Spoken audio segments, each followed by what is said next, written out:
of your statement, the supplementary statement. Could you read that paragraph into the record, and then I have some questions for you on that.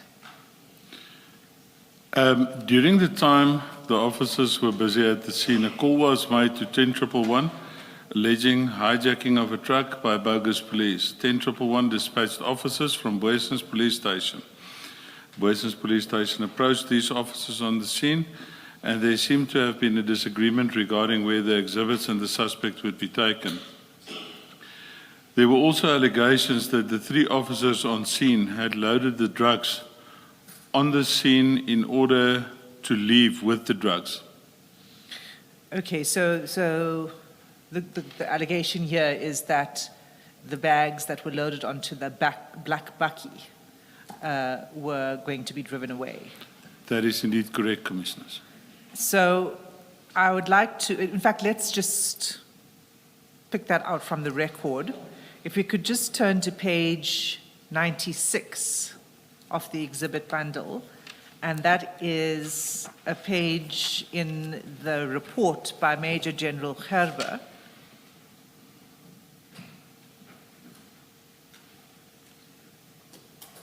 And if you look at page 96, right at the bottom, let me know when you're there. I'm there, Commissioner. Okay, so it's the last paragraph on that page. And here he is relating the information he received from Lieutenant Colonel Sebola. And in the last paragraph,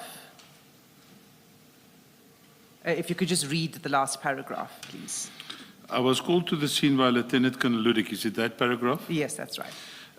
He arrived at the scene and found several police vehicles and members. He was introduced to Sergeant Ndau, who was in charge, and handed the scene over to him. Ndau, that the members wanted to leave the scene, and he parked his vehicle in front of the Nissan. He interviewed all the suspects and obtained their explanations. Okay, thank you. So it was Sergeant Ndau who was at the scene when he arrived. It's his evidence that says that the officers on the scene at the time, the first officers on the scene, that would be the traffic chief, Mashaba, and Officer Mahane, and Officer Pakula. Correct, Commissioner. Were allegedly wanting to leave the scene, remove the drugs from the scene in the bakkie. Is that correct? In terms of this report, yes. In terms of what Sergeant Ndau relayed? To Captain Sebola. Yes. Okay, so let's look at the flying squad two-way radio conversation that took place. And you'll find that if we start at page 27,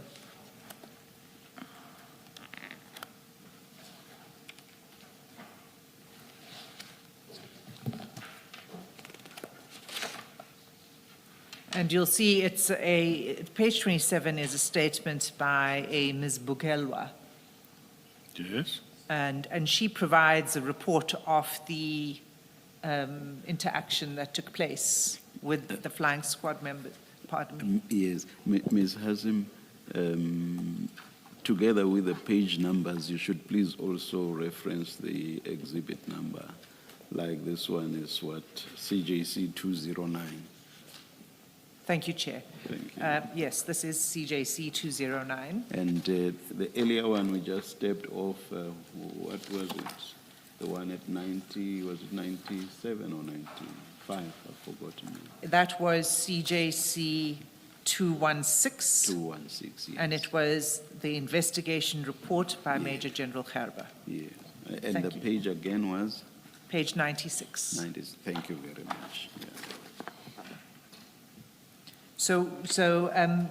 Colonel, if we could look at CJC 209, statement of Ms. Bukelwa, at page 27, that's where you find her statement. Yes. And she had been requested to provide the transcript of the two-way radio call. Yes, I see You that. see that, okay. And if you turn then to page 30, the actual radio conversation is transcribed.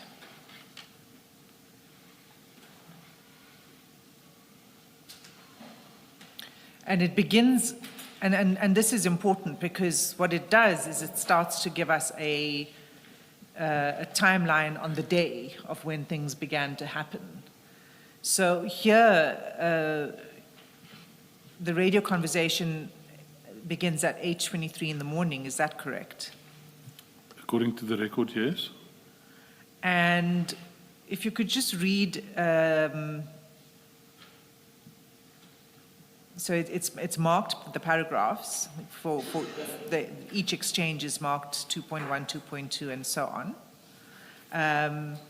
Can you just begin with 2.1?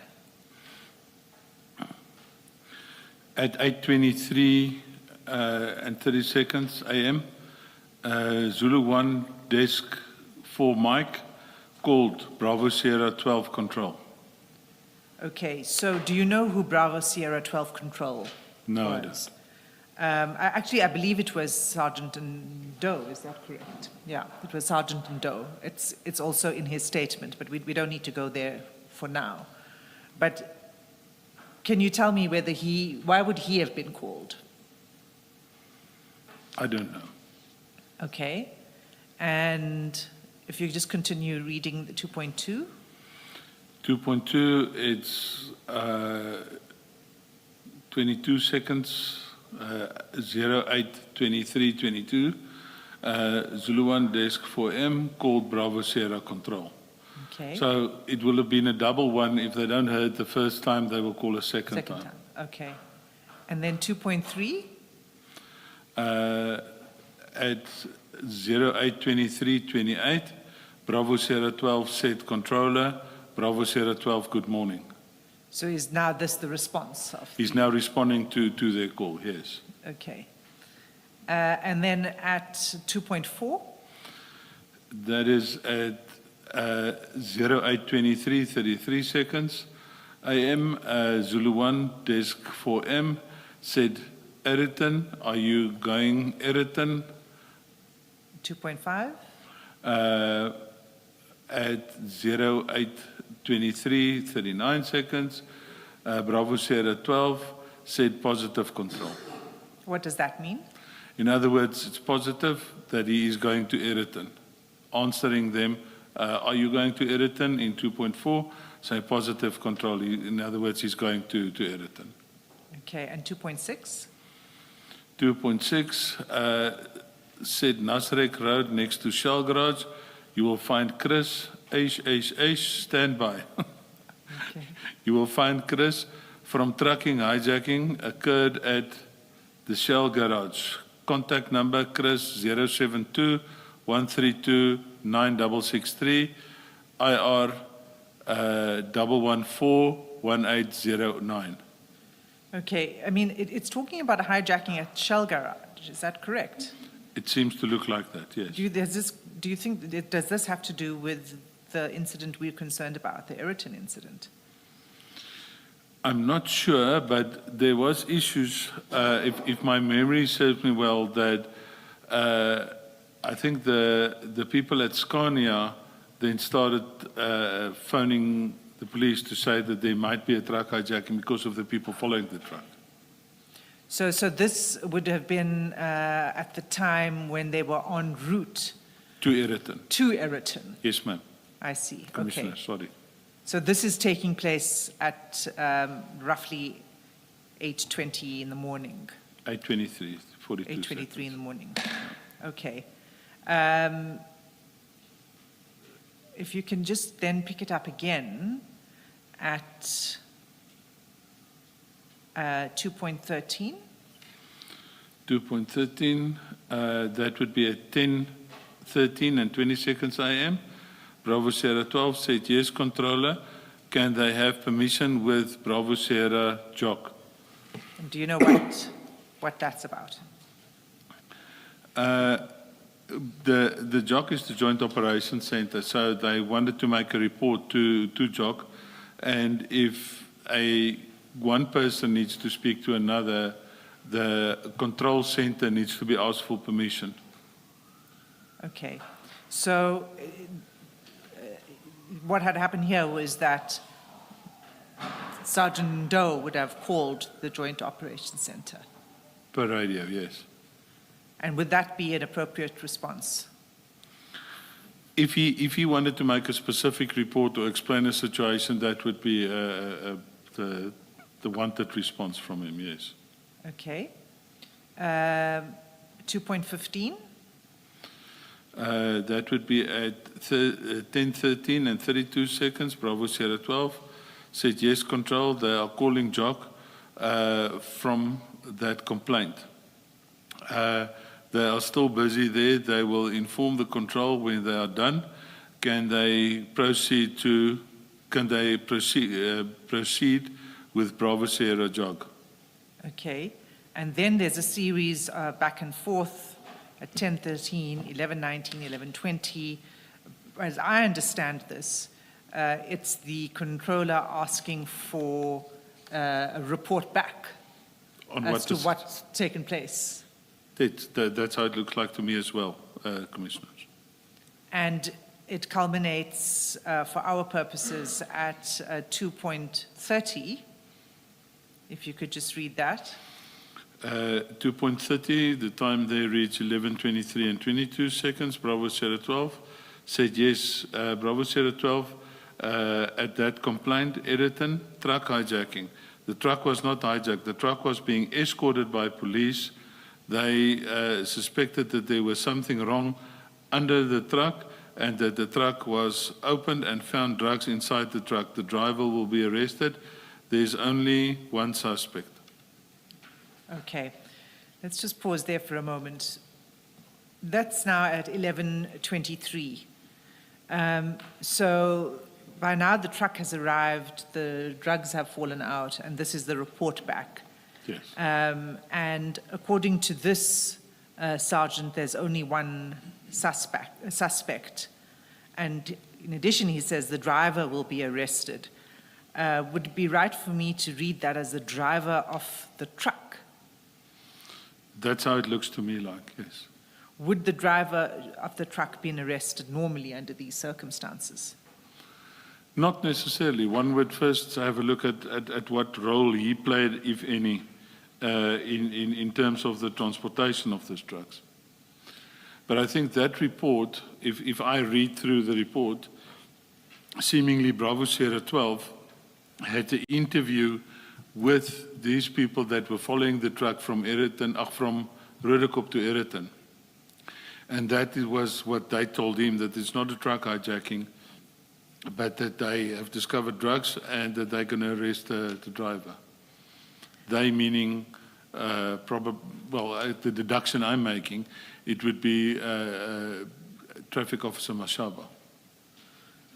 The driver of the truck was not arrested, as we came to learn, isn't that so?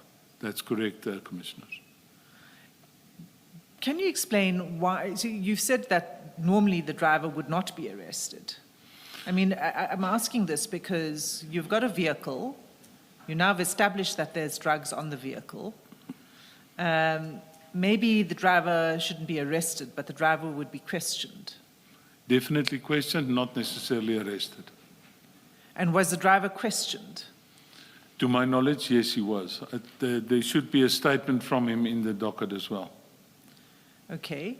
So this scene is, now we can say that this started in the morning and it arrived at Eriton roughly, it was around towards 9. This was en route. By 9 o'clock, it was in Eriton. It seems like it from this transcript. So yes. the crime scene starts pretty early in the morning. Indeed, right? Correct, Commissioners. Okay. So can you just then go to 46.8? 46.8. Yes. Sorry, Colonel, before you do that, This page 30 document, this is a call to 10111. Is that what this is? It's a radio call to 10111, yes, Commissioner. And would it have been available to Mr. Mashaba to have made a call to this same center requesting assistance at the scene? How does it work, the system?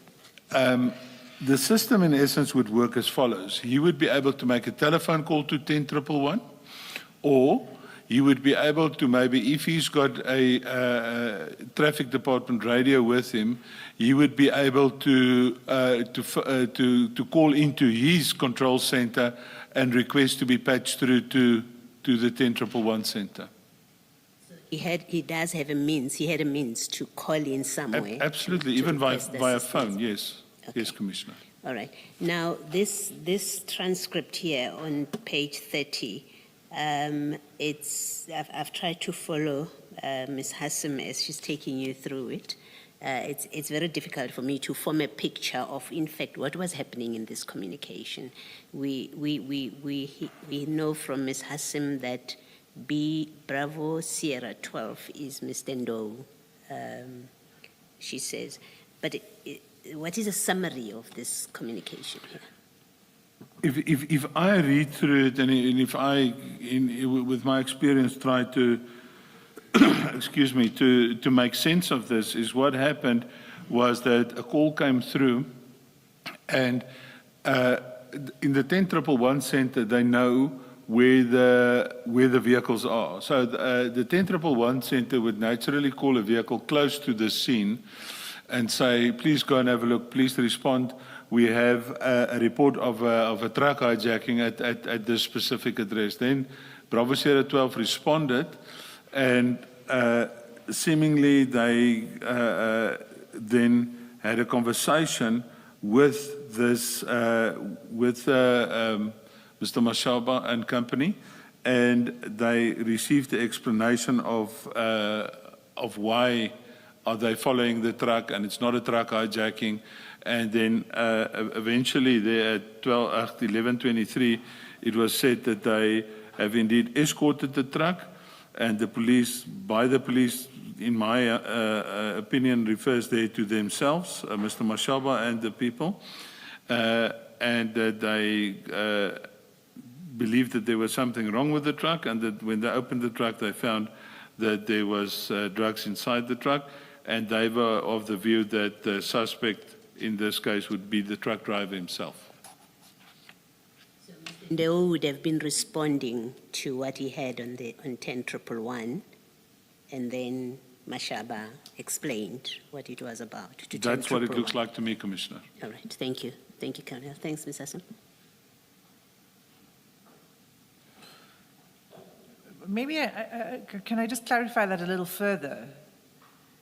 Is it not that Sergeant Ndou went to the scene and that he was reporting back that this is what happened, rather than Mashaba relaying it via Sergeant Ndou, if you know what I mean, right? He goes to the scene, he responds to the call.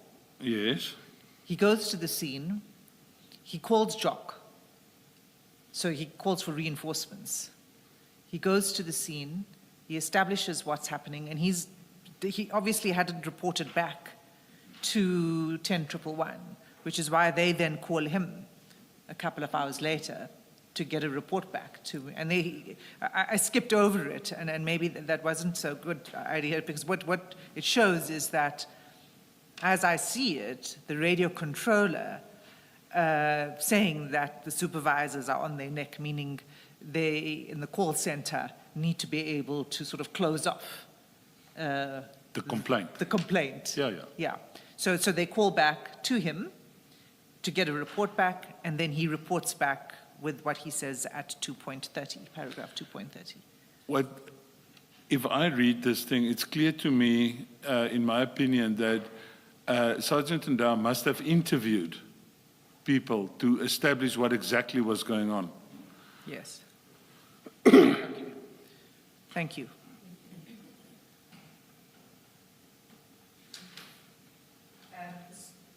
So we know now there are more, because there are officers that have been dispatched to the scene, there are now officers arriving already in the